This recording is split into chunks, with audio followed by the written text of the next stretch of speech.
Yeah, so we're up to Elohei Neshama, which is here.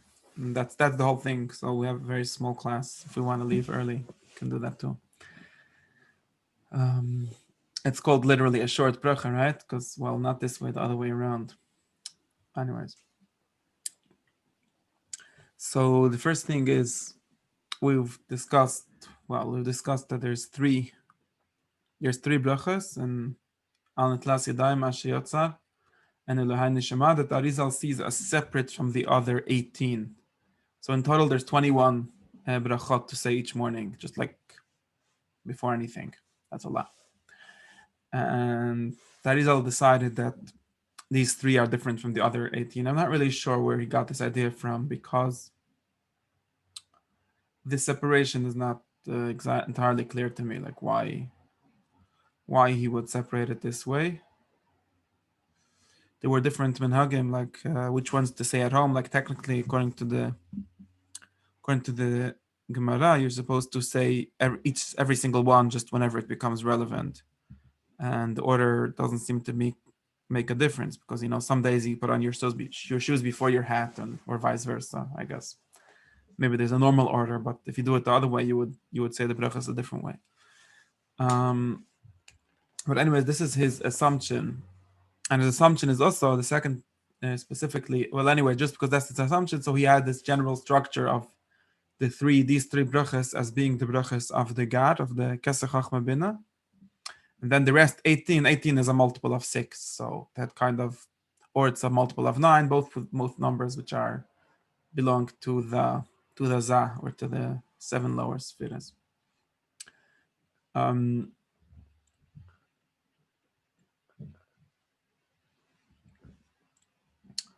And his order was, obviously, if there's three brachas al Tlas Yadayim Asher Yotzar Elohei Neshama, so that there would be Kesach Chachma Bina. Now, of course, there's all these complications. It's Kesach Chachma Bina of the Asiya, maybe of the Zah of Asiya, according to the Rashash, but that's where it is. Now, accordingly, that is like explained, brachas, we discussed this already last time, a little bit. Brachas Smucha Lechaverta, Lefishi Keneged Ima, the Asiya, and Mechaberes Toderim Abba, Vavin Zeh. So since we have this idea that Abba Vimar appear, and then not only appear, they have a rule that they're never separate. So the Zohar has this famous drash on the pasuk.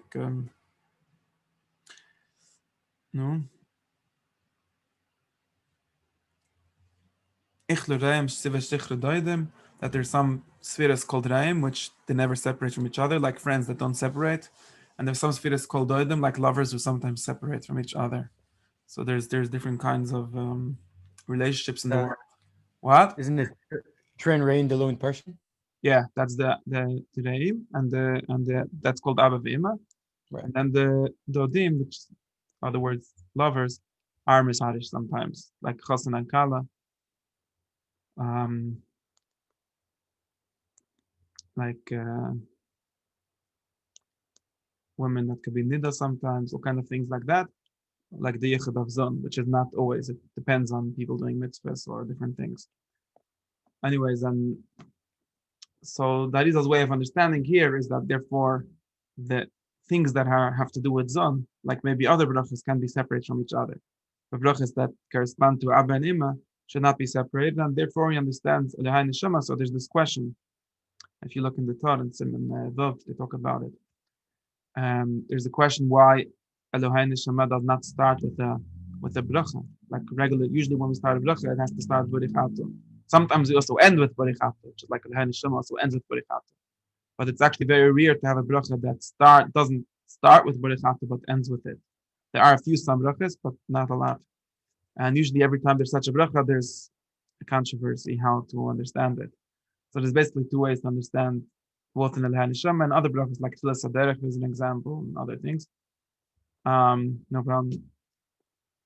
And the Machlokes is that the Rosh said that that's because it's bracha smucha lechaverta.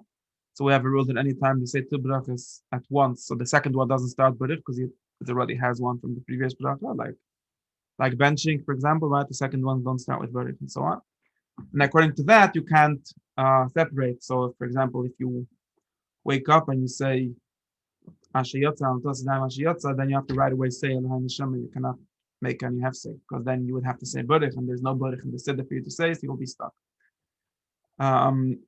The Torah disagrees with this, and he says that that's not true because he sees that the order in the Gemara and in the Rambam is that they actually have Elohei Neshama before Ashiyotza. So obviously the pshat is not that it's relying on the Burich of Ashiyotza because then it's not the order; it's actually the other way around.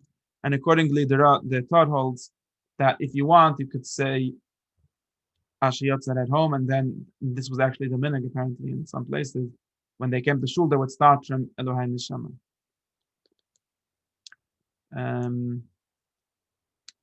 So that's a machlokes. Anyway, so and according to that, why doesn't it start with burich? Because it's something they call it a brichas haydah, but brichas that are only praise. I'm not sure exactly the definition, but there's definitely brichas haydah that do have a burich, but they bring different examples of different brichas that are praise only, and they don't start with burich. That is obviously assumes the Rashi's pshat, which is that it is connected to the previous bracha, and he has a pshat of Kabbalah that connected to Ima, which is always connected with Abba, and therefore we have to connect the two brachas together. In other words, like these two brachas sitting together are like a yichad Abba v'Ima. And if you look in the Siddur Hashash, will make you even like a picture of a yichad in between these two brachas to Ima Chavan, because that's a yichad Abba v'Ima. Now,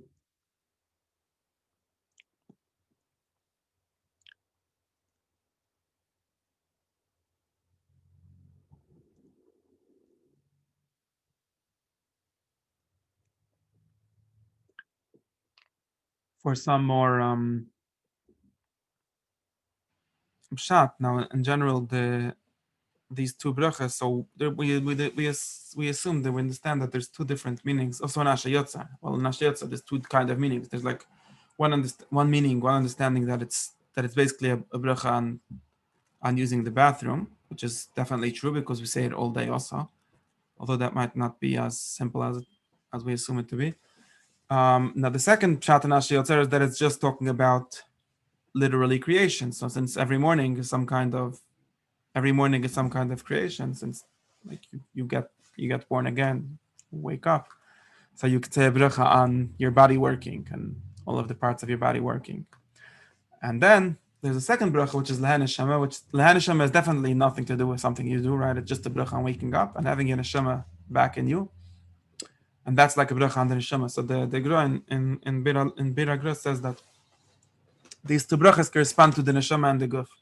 First we say a bracha on the Guf, and then we say a bracha on the Neshama. That's where they connect to each other. Maybe the Rama also says something like that.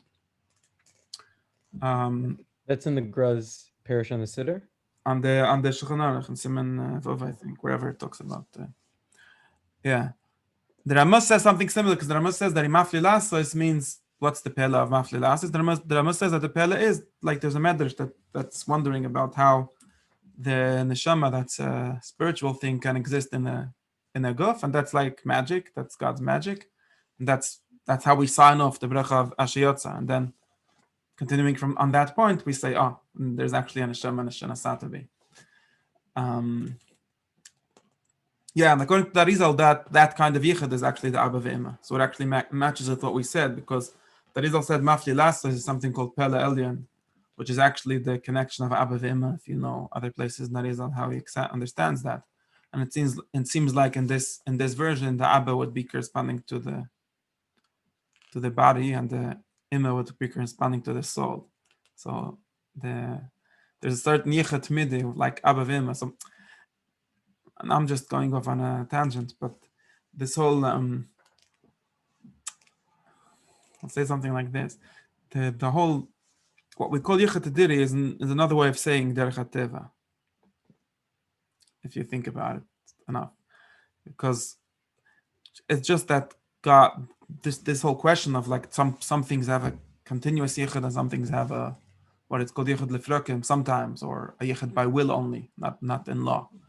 It's like something very similar to the idea or actually is the idea or corresponds to the idea, that what we call usually teva and nes, or laws of nature and one-time laws. Other words, things that have to do with human action, things that have to do with free choice, or things that have to do with how do we say, things that are only one time, that are one-off things. Basically, all of history, because human history is not something that really has laws. Now, now, since we assume this is the basic understanding of this, has to do with like Parshas Nach, for example. If you see in Parshas Nach, after the Mabul, there's this bris. Bris means a yichud. The Zohar and the Ramban literally read it that way. And God makes a bris with the keshes, the rainbow, and it says that from now on I won't destroy the world. In other words, I know that there will be sins. Now, in other words, the world exists by the will of God. That's agreed on in all of these different ways. But there's different rules in that. There's some things that God said, well, I'm gonna want this even if I don't want it. In other words, the fact that the world doesn't get destroyed every time someone does a bad thing, or like, if you're Michal Shabbos, then no lightning comes and strikes you down. Like some people have that question sometimes. If you read a lot of OTD narratives, like, I did a bad thing and there was no lightning. Yeah, that's because that's not how it works. There was no such rule that said that. The rule is actually, it literally says in Parshas Noach that the lightning will not strike you, well, most of the time, even no matter what you do. In other words, it's like this is what's called commitment, right? In human terms, right? The bris means a commitment. It means like if you marry someone and you tell her, I will love you even when I don't love you, right? Because otherwise there's no use in getting married. When you love each other, then you anyways love each other. The whole point of getting married is to love each other when you don't love each other. Well, up to a point, obviously, but yeah. Anyways, but so in the metaphysical, theological terms, that means that we can always assume that God is happy with the world, or God is happy with us in a consistent way. And the reality is that gravity continues to work no matter what you do. What? I don't know what I'm saying about this. Anyways, your body like your bodily functions continue to work no matter if you davened that day, if you didn't daven that day, and just that's because there's something, that's not because God forgot about it. That's because God created a rule that says I will always love this. I will always want this. And that rule is called Yichud Abavima. It's actually, if you read Arizal and Shar Abavima, you'll notice that that's not.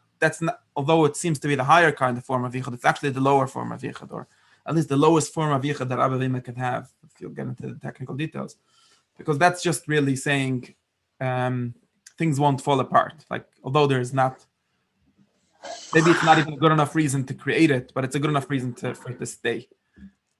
And and there's thousands of such rules. Everything that works with a law, everything that has laws of nature or laws of, there's all kinds of laws of nature and all kinds of levels of that, but they're all different kind of yichud abavimas, yichud of tadiri, yichud that's like it doesn't ever break. Like in, yeah.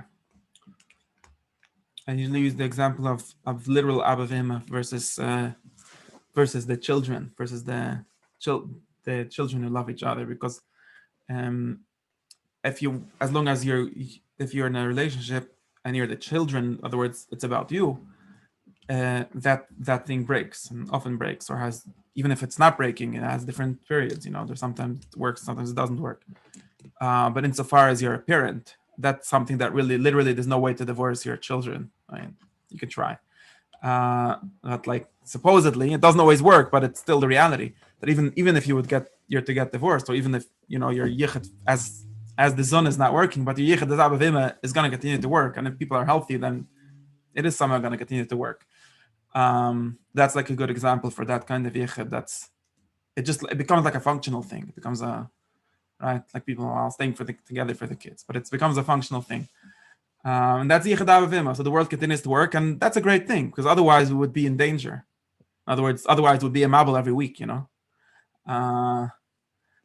And since there's not a Mabul every week, so we can be happy with the fact that there's already this commitment. We got this commitment out of God by Noach bringing, I don't know, however it happened. Maybe Noach made it or someone. We got this commitment out that it doesn't break. And that's a very good thing. It's kind of the opposite of ischatshus, the opposite of change, the opposite of new things. It's a very conservative idea. It's very, there's a lot of stability in that. And that's, if you think of the human, since everything exists in our every day, everything happens every day, and every person. The fact that your body continues to work and kind of doesn't care about your mental state. I mean, it somewhat cares. There's at some point you're gonna, if you're under a huge amount of stress or whatever, things will start to break. But generally, it takes much longer for the body to break than for the soul to break, and much longer for the, you wake up in the morning usually, even before your neshama comes back, you wake up. Or we'll get to that, and maybe Daddy Zal has problems with that in the line neshama prat. But it's actually a good thing that it's consistent, that it always works, that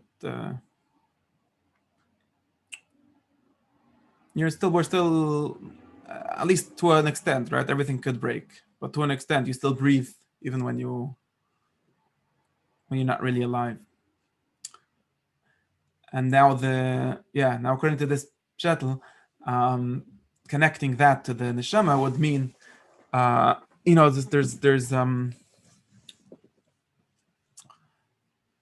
there's something that the soul could learn from the body, because otherwise it wouldn't come into the body, right? It must be there to learn something new. One of the new things it learns, and this is true in many ways, one of the new things it learns is how to be consistent. Because if you could walk around and see people that are like closer to being only neshama people, only neshama shenasatvi people, and literally like every day is something else, because one day he woke up without the right level of soul or whatever. Some other soul was nisabed on him, or who knows what happened. And it's just not working. It's just something entirely different.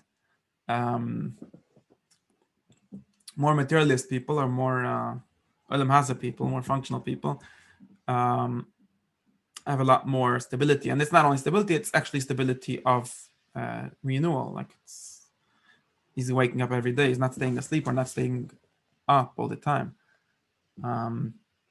But he actually has a lot of stability. And if your soul is broken, you could use your body to fix it sometimes. Anyways, that's a pshatel about, if you want to think about this like duality of this yichud tedirian. That itself has like we're saying, like your soul always, as long as you're alive, right? We'll see about what happens when you're dead and so on.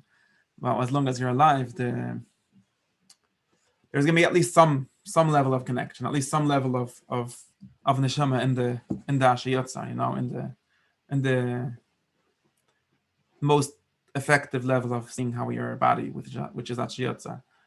And it's very good that it's about, we somehow connected this idea of your body working with, it's obviously one of the systems with you that need to work, right? But your digestive system is not the only thing. There could have been a bracha on your respiratory system working, or on your circulation working, or whatever. But there's a bracha on your digestive system working. I think the reason for that is because it actually has like a daily cycles, more or less, like depending on how much you eat. But there's like some kind of it's probably the longest cycle that humans notice in their body. Besides for the literally going to sleep, whatever, circadian rhythm. But there's digestion is like takes a few hours, and you notice it working. Your breath takes too fast, and so on. All the other systems are too fast for us to notice.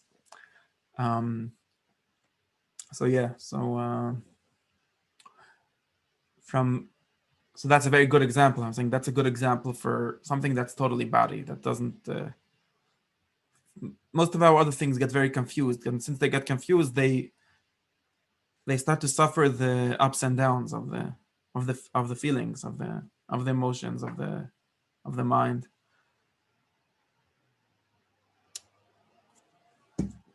Anyways, okay. I'm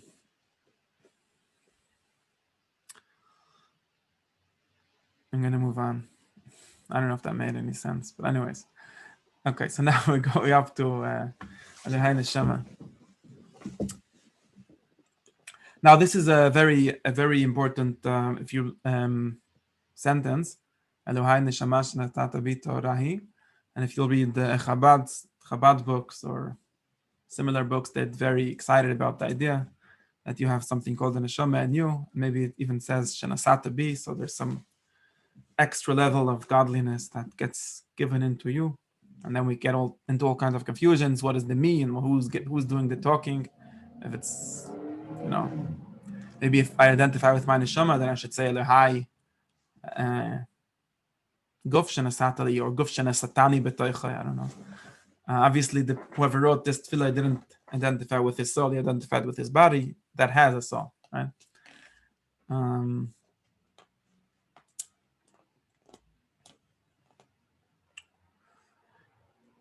Now, most of the people that read it in this way, they see this as a great level, like we talk on the Tanya and so on. That's chelik le'hamimal, and whatever we could go on. And the Gebrecha goes on to say a whole bunch of different adjectives. Torahi and ata verosa, ata yitzarta, ata nefachta bi, ata meshamre vekirbi, ata zlitla mimeni. So there's like a list of all of these different attributes of the neshama. And they all, at least until we get to litla mimeni, as long as it's still here, it sounds like good things. Now, that is all, since he was very much in the world of Kabbalah and very much in the details of the world of Kabbalah, he was not happy with what it says here, because he wasn't really happy with saying that everyone has a neshama. Because anyone that learned any Zohar knows that neshama is a specific level, very specific level, even though everyone obviously has something what we call, like Elisham b'nei Adam, and normal people would call it a neshama. But Arizal would never call it a neshama, because to him, neshama means olam abina. Like, you have to be at least at the level of neshama. And if you read the Zohar, the very famous Zohar that he loves quoting, you don't get born with a neshama. You only get born with something called a nefesh. Maybe if you learn enough, or you'll daven enough, or whatever you'll need to do, you'll get something called the ruach. And maybe if it'll take another 10 years, and then you get somewhere in neshama, and then you get even higher than that, what Arizal calls chaya and yechida. So he's not really happy with this tefillah saying that you have a neshama. Like, who are you? So he found a very seemingly technical excuse for that. He says, although not every person is going to have the part called neshama,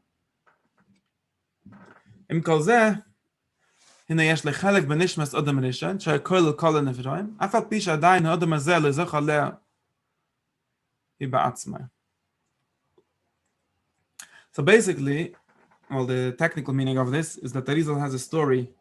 If you read in this, to get the whole picture of this, we need to read Shar and Gulgulim. But Arizal has the story how all human souls are really included, are really part of the soul of Adam Rishon. So in other words, when we talk about Adam Rishon, we don't really talk about a specific person. We talk about everything else, all generations that are coming out of him. They're actually part of him. In other words, when he sinned, we were part of it, right? There's a famous story of the Rebbe Position, the Rebbe Melech asking each other why they did the Chet Adam Rishon, because you were there. Like, why didn't you stop him? It's you, basically. In other words, it's not someone else. And there's a very crazy answer, but I'm not getting into that. Now, in other words, and now, according to the Rizal, what happened when there was a Chet Adam Rishon, and there's a lot of details on this, but what happens when there's a Chet Adam Rishon is that Adam Rishon lost big parts of it. Like Chazal and the Medrash describe it as Adam Rishon starting off being very tall, extremely tall, like 100 amma, or from the earth to the sky, something like some exaggeration of how tall he was. And then it says, Vatush is like a pecha, God put him down. So he became just like a regular person, more or less. And Arizal understands this metaphorically to refer to the neshamas of Adam Rishon. So like before he sinned, he had everything else. He was including all the neshamas. And after he sinned, afterwards the Chet Adam Rishon, he lost them. And then he became into just one person. Like he was a neshama klalis, and he's still a neshama klalis, but then he kind of lost it, and things got separated. And then since then, we're just kind of trying to, well, you could say bring back the parts of Adam Rishon, but in other words, every part has to work for himself and get to the level that he needs to get to, and then finally we'll finish the whole of the Marishan, and that's when Mashiach will come, basically. So now, according to this theory, we can understand that it's true that the way you are right now does not have an neshama. So maybe you only have b'chinas nefesh or b'chinas rach, or whatever it is. But originally, you obviously had a neshama because you're not individualized originally. You were part of this whole big soul called Adam Arishan.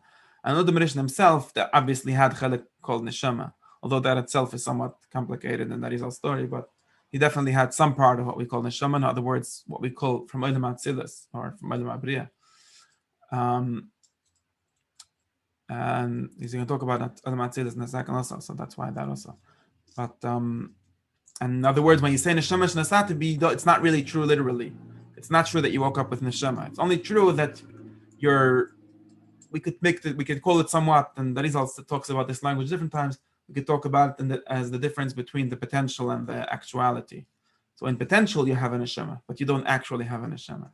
In other words, since your source obviously has a neshama in some sense, so we could talk about you having a neshama, but you do not actually have the level called neshama.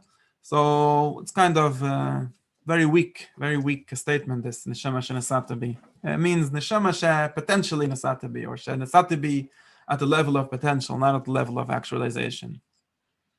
That's his pshat. I know it's not very exciting, but that's his pshat.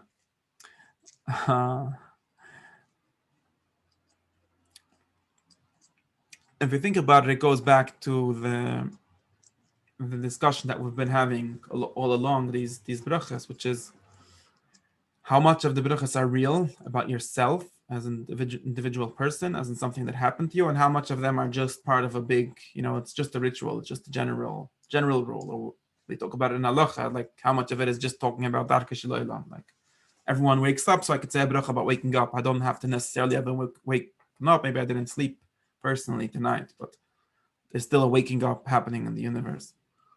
And we saw that Israel kind of jumping between these two understandings and like having both of them. I usually call it the difference between like Shar Hakodesh or Shar Gilgulim and Shar Hakavanos or Etz Chaim. Like he always has his very general understanding, very objective understanding, you'd call it, very non-personal understanding of things. In that sense, why do you even think that when you're saying Neshama Shanasati it has anything to do with this Yitzchak guy? It's just a concept, Neshama, and yeah, of course you're connected to that concept, after some chattel, but not really. That's one way of his reading it. Then he has another way of reading it, which is, it must be referring to you, because why would you lie? I mean, why would you say something that's not really about you? It's about the general population. That's not you. Then he has to find a way in which it can be true for you. In other words, the actual fact that he has a problem with this shows that he would actually want to read it in a very real sense. In other words, in a very personal sense.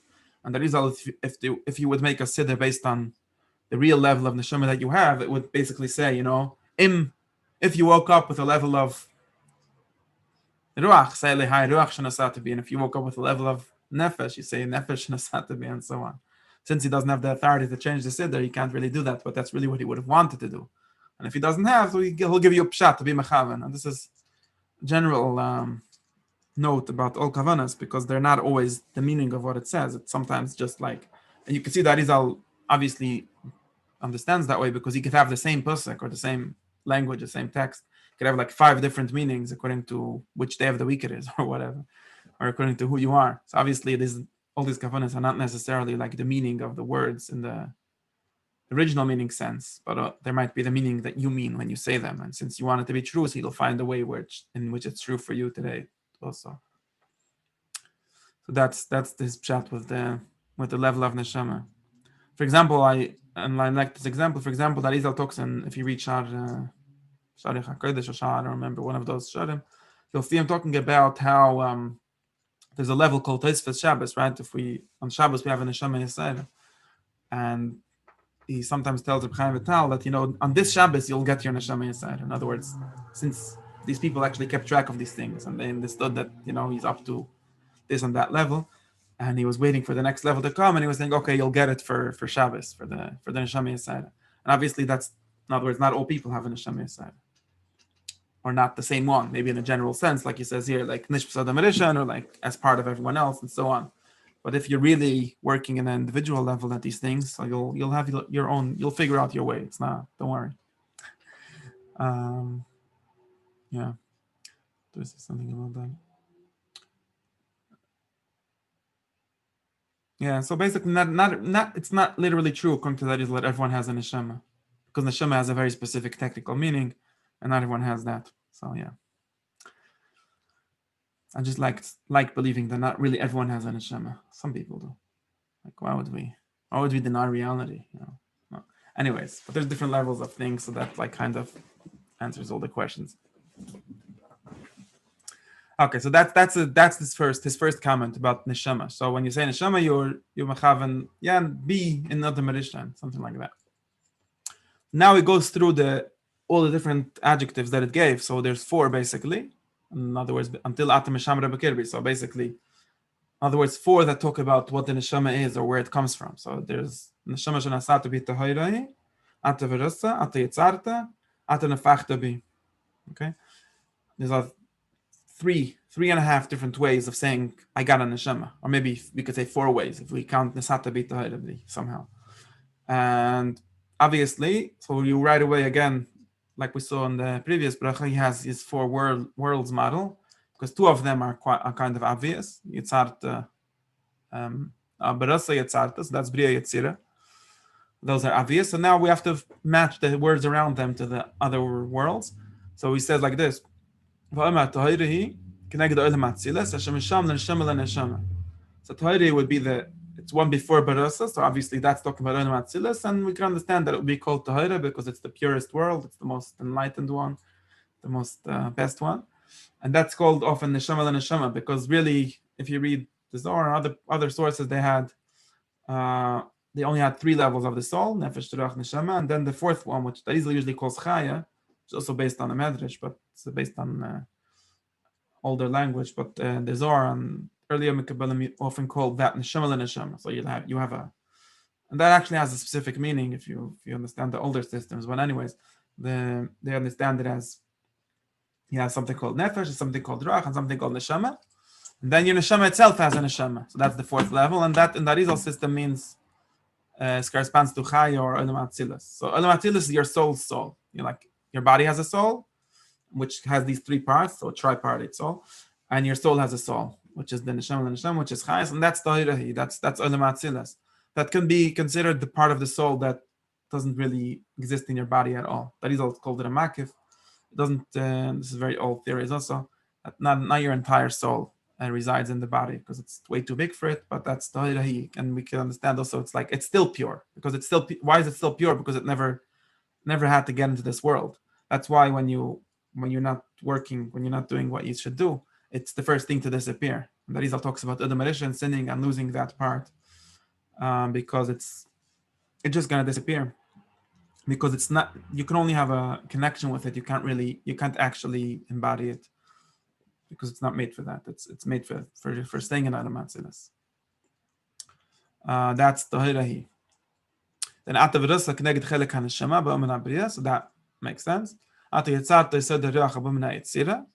Ata Nefachta B'Yisod HaNefesh Shabasiya, and that one kind of doesn't have a good remez. I don't know why Nefachta B would be Asiya. In other words, the way he reads it is like it goes, because it's a Seder Shtalsh, so it's going down from Tahira, and then it's Berasa, and then it's Yitzarta, and then finally it got blown into me. So that's the blown into me obviously happens at the level of Asiya, because that's where I am. Nefachta to me, if anything, hints Ruach, just from its language. Yeah. Well, so it's kind of weird. If you read Tanya ever, you know that he claims Nefachta to be the highest level, because he has his theory based on a Zohar that doesn't exist. But no, it's a Ramban, anyways. And it doesn't have to be a Zohar, but that Nefachta means blowing from itself, and he takes it to mean that God blows himself into the person, which is Nefachta B. But Arizal actually sees Nefachta B as the lowest level, not the highest level. In other words, he's focusing on the B, like So what was the? Yeah, but the thing is that well, two things. Number one, this whole interpretation is obviously not the pshat, right? Because whoever wrote this bracha never heard of the difference between Bria and Yetzirah, Neshama and Nefesh. So all these questions are just making a whole bunch of assumptions that are probably not the pshat. Right. And in the pshat, in other words, the most basic pshat, there's some noise somewhere. The most basic pshat is that well, the neshama literally, I don't know if literally, but at least the way it's conceptualized is as a wind, as well, ear, spirit. It doesn't actually mean spirit. And when you read Vayipach Bap of Nishmas Chaim, Nishmas means breath. It doesn't mean spirit. Spirit is a later reading, maybe even Tanakh itself. But the simplest pshat is that it means breath. In other words, the neshama shenasatabi means the breath that it licks. And actually, if you think about, for example, the medrash that the Rama brings, right, where he spoke about Imafli last, is that he quotes a medrash saying that it's a miracle that the spirit stays in the flesh. That's not actually what the medrash meant. So the Rama takes it to mean like there's spiritual beings and there's physical beings, material beings, and how could they work together? The medrash actually has a much simpler question, which is how does the breath stay in the body? And it says, well, your body is full of holes, and somehow there's air inside. And usually, when you have a bag full of air, full of holes, then eventually after like a few seconds, the air would escape. And in your body, the air doesn't escape. Well, obviously, some air does escape because you continually breathe. But that's exactly the miracle. That's the thing that they're amazed at the ear, and they usually assume the vital force of life, or to be connected, or to be some kind of breath that's continually inside of you. That's the neshama. Anyways, that's the simple. That's why the metaphor, or the actual, well, as much as it's a metaphor of nefachtabi, makes sense. So I don't think that Israel has to be very worried about the fact that it's talking in the language of breath, because obviously the whole neshama is in the language of breath. Neshama literally means breath, like neshima, right? Neshama. So that's not a real, although neshama comes to mean an entity like a neshama, but it still works in the language of breath, at least. So grammatically, it's a breath, even though it might not literally be a breath. It might not actually be a breath. But that's what he says. Actually, all of this language is actually from the Ramak. I'm looking in this. The Ramak has also a siddur, Hakavanos on the siddur for Lamaisha, and he says this whole pshat also, and he also understands it like this: that nefachta bi is, and he actually focuses on the bi, like I was saying. So the bi, since I'm an asiyah, so that's where it gets breathed into me, or however you read nefachta. So that's the levels of the neshama coming in, and it not only, you have to understand it's in kind of two ways. So it's both like the step the neshama goes down from tahira until B, and it's both also the levels of the neshama, because your neshama itself, as it goes through, well, the simple way of understanding is that as it goes through these levels, it kind of gets parts of them. So that's why you have in your neshama some part of Atzilus and some part of Bria and some part of Yitzir, which are the nefesh, ruach, neshama. Now, really, if you think about it, Rizal didn't have to go so far to the soul level of the Marishan. He could have just said, since even nefesh has naran chai the nefesh and so on. But he seems to not have entirely been happy with that, although it could be that that's somewhat what he means. But we have to think about that, because that's always like a cop out whenever you say that answer in Kabbalah. Well, everything includes everything, so therefore I can say whatever I want. That's not a very good way to answer questions. Unless you make some kind of sense. That's why he's trying to make more sense when he talks about the soul of the Marishan and things like that. Okay, that's okay. Now we got it. We came alive. We have a neshama, nefesh, ruach, neshama, chai, yechida. The point is that you could be mechavan as if you have a neshama also. That's he just gave you an excuse why, but you don't have to be worried so much about this. Now, v'nimtza ki ba'amrei neshama shenasata bi kulal kol arba chalukim ha'neskrive kodem kulam b'shem neshama. Now he says they're all called neshama somehow, which is at least in the common language that's true. I don't know why it would be true in the Kabbalah language that they're all called neshama. Although we do see that this whole bracha is he calls the level of neshama, right? Because we're in the bracha of bina, and bina is neshama. So in some sense, there must be a reason why all of these are called neshama together, although they could sometimes all be called ruach or nefesh also probably. So I'm not really sure how that works. But anyways, Neshama shenasat be. So he's kind of focusing on how there's two B's. There's neshama shenasat be, then ata. So that's general concept. Actually, this is also from the Ramak I'm seeing. So the Ramak reads neshama bina shenasat be, which the bina includes obviously everything below it. I'm not sure how it includes what's above it, but that has to do with the Yichud Chachma bina that we discussed. And then Ataveros Sabriya Yitzata, and then we go back to Fachta B. We put all of these four parts into me. I'm pretty sure that he plagiarizes almost all of his pshutim from the Ramak, so I'm taking the liberty to understand it in his way. And the Ramak usually explains the Drish better than the Arizal, at least the parts of how it works. Okay, now V'ata Osad Litla Mimeni. Now what's V'ata Osad Litla Mimeni? Now this is an interesting thing to think about, because we have this bracha, we wake up and then we start talking about dying and machzenish and tchias ha'meisim, V'ata Osad and Lachzira Be'lased Lavai, and we're not sure what the bracha, the siyama bracha, machzen neshamas levgada meisim. Nobody is exactly sure. I looked in the mefarshim if it means today, like when I was sleeping, I was a pegremes, and now I woke up and I'm alive, or literally also talking about lased lovai. And actually, in the Rishalmi, there's a different nusach of the sal bracha, and the Rishalmi says when you wake up, you should say mechaya meisim. And the paskim seem to understand that it's just a different version of the same bracha. There's a Pri Chodesh that says that if you don't like this language, you could just say mechaya meisim when you wake up, and the yaitz are the same thing. So it seems like this is truth al pipshat. It seems like the Chazal who were attacking these brachas very much saw the cycle of sleeping and waking up as an analogy, or maybe even more than an analogy, as like a microcosm of the actual Tchiyat HaMetim. And since it was very important in their system of belief, Tchiyat HaMetim was very important, they had a big fight with it with the tzedek, as we see in the Mishnah and Perek Chelek. So they kind of included it wherever they could, and they also wanted to show you the example of it, like the how you could see it in your own life, and from that you would believe that it actually will happen. So they had you think about it every morning if you woke up, so you were kind of dead, or like halfway is dead, whatever sleeping is, 1/60th of death, whatever. And then you woke up, so that's basically Tchilas HaMeisim. And so we literally talk about how God keeps the Neshama in me, and He can take it away whenever He wants, or just like He took it away last night, and He actually will give it back, just like every night when you go to sleep, most nights, until you die. But every night when you go to sleep, you get back your Neshama. In the same way, when we will ultimately go to sleep, or actually die, you will get back your Neshama. So it's kind of, they're using this, and if you want like the more psychological understanding, it's actually kind of fascinating that you keep on waking up. Like, you don't have to even talk about physical waking up, but like you regain consciousness every morning. Because most people, when they're sleeping, they're not conscious. I don't know about all people. Most people don't really know what's going on with them when they're sleeping. And then they wake up and they're like, wait, I'm still a person. And that's kind of a way of showing that the understanding that you have of what it means to be alive, or what it means to exist, must not be accurate. Because people that assume that when they die, they obviously stop existing, because the way that their consciousness or their soul or whatever has existed in their body when they were alive obviously doesn't continue after death.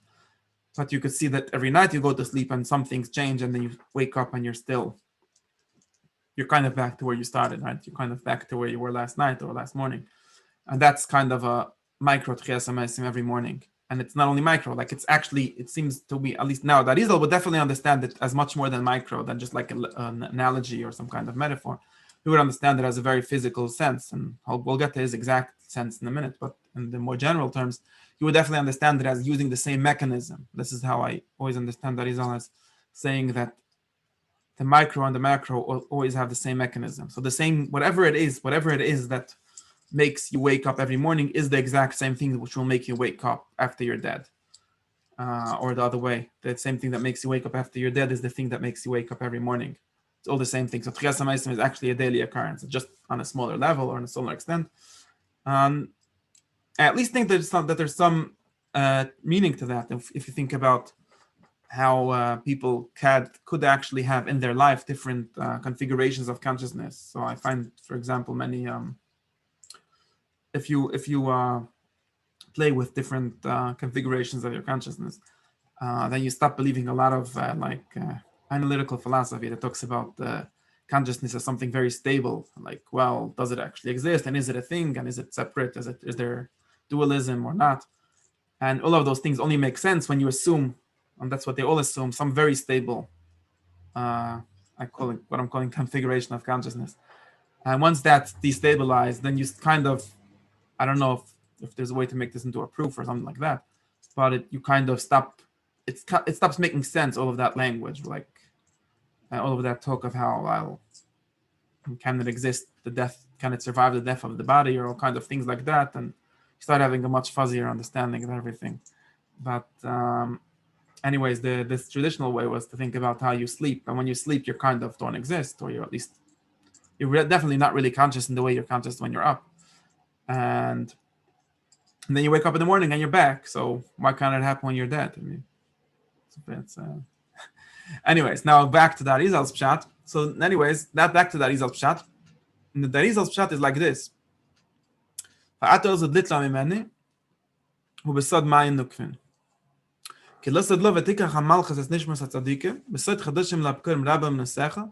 כדאי שיהיה בה בחינס מים נקפן, ואחר כך אתה עושה להחזירה בי בבויקה בסוד חדשים לבקרים.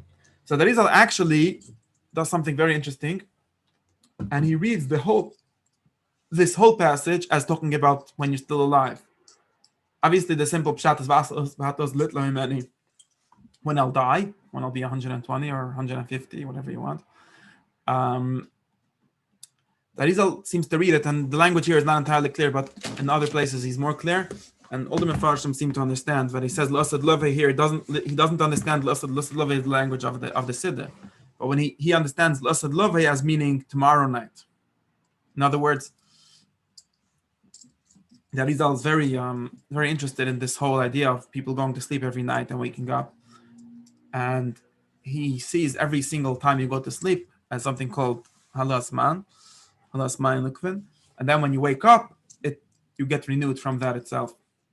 And he says that you should remember in the morning that you're going to go to sleep at night. That's basically how he reads it. That was lit tonight, and lachzira b'lasad lovei tomorrow morning.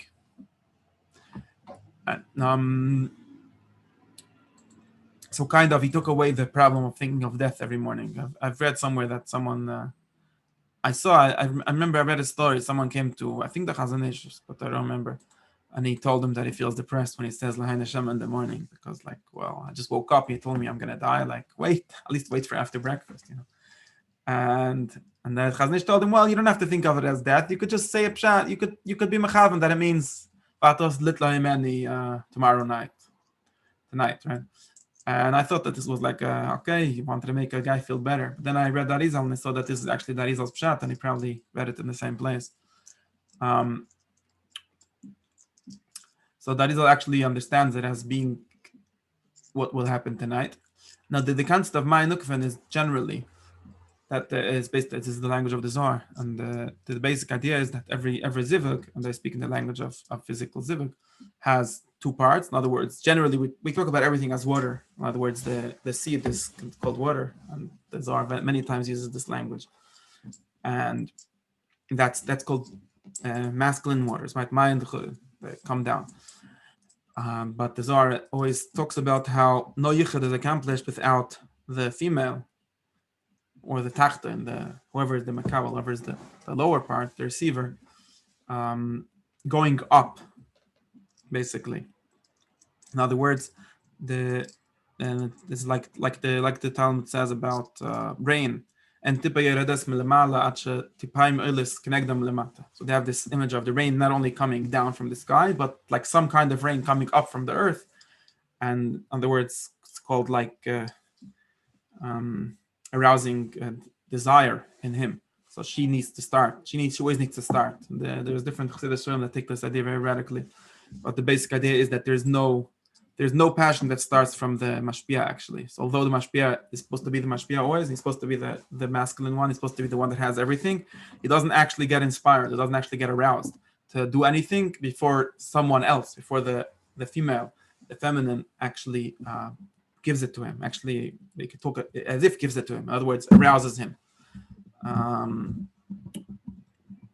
Now, therefore, and now that the Zohar understands as the feminine waters. So the like Isha Mazras Tchila, the literal water, or like in the feminine, is supposed to come before the waters from above, the Ma'in Tchila, and that makes a yichud. Now, in the same sense, they talk about the Shechina and the Zah, Shechina and the Zah having a yichud. So, and what do they give birth to? They give birth to neshamas. In other words, just like when two humans have a yichud, they give birth to bodies. And this is also something that most people who read the Zohar in a non-literal way and the Rizal seem to ignore, because everyone talks about the yichud, and nobody talks about what gets born out of that yichud. Anyone that follows the metaphor, and one of the things that the Zohar and the Rizal are great for is following metaphors through till the end. They don't do half mishals like the Rambam, and that's very interesting that not all metaphors are to be followed through. They follow through all their metaphors, and if you follow through the metaphor of a zivug, then a zivug is never there for themselves, and then they actually understand it this way, that every zivug is meant to create something, and what are the kitchabrichas they're creating? They're creating souls. In other words, souls of tzaddikim. But souls, all souls are. By the way, all souls are souls of tzaddikim. This language, Neshama tzaddikim, is something of like no, what's it called when you say the same word twice? I forgot. It's a double. It's no as a word. I forgot. It's just saying the same word twice because all neshamas are nishmas tzaddikim. Let's say nishmas. Redundancy. No. What is it called? It's like a grammar term when you say the same thing twice. Like no. Forgot. Anyways, it's the same thing. It's this. By the way, this is also in Chazal. That whenever you see the term nishmas tzaddikim, it just means neshamas, because there's no nishmas at Rishaim. There's Rishaim, but that's their body, not their soul, right? Obviously. So that's what it gives birth to. But now there's, in other words, your neshama that you got in the morning actually got born from a yichud of the sun that happened in the middle of the night, and that's just like we could talk about the nishmas of the nation getting separated into a million parts. We could talk about your neshama getting separated into a lot of parts, as if every day is a new neshama, and you should, by the way, be having a new neshama, like literally every day, like new thoughts or new ideas or new neshama, and that has to be born from something. Now, because no yichud can happen without Ma'in Nukvin, so there's something of a paradox here where we talk about who is the Ma'in Nukvin of the Malchus. Who is her water, and her water is also souls of tzaddikim. In other words, the Malchus doesn't have her own water. Her own, that's how the image works out. She on the man of the Malchus, the man of the Shechina is neshamas of tzaddikim. Or sometimes we could talk about mitzvahs of tzaddikim, but it's the same thing kind of, because your mitzvah is like a part of a neshama, and it literally needs to go up and become her ma'in nukvin.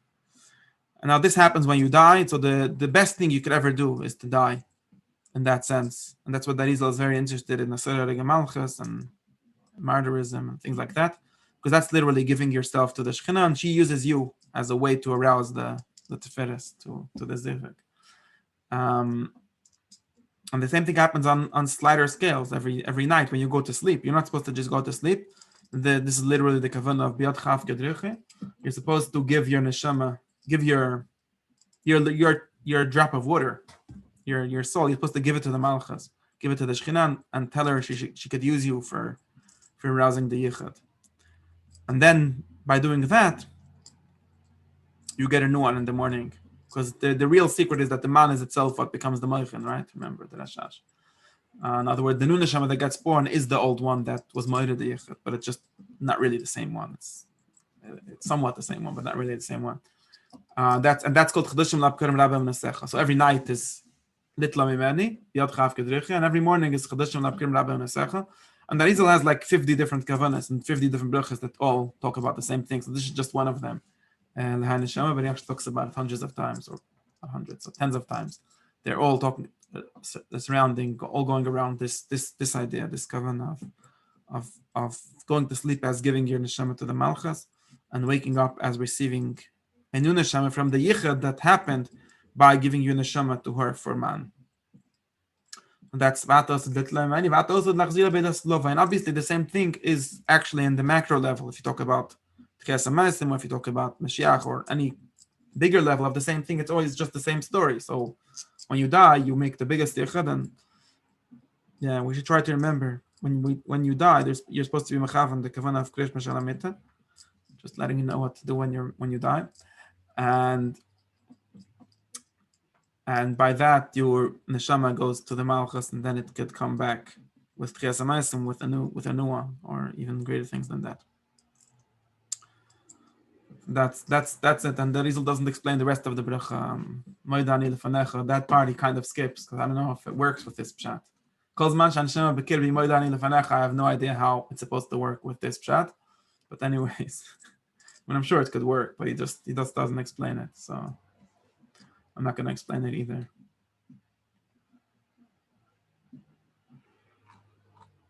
And that's what we know about this bracha.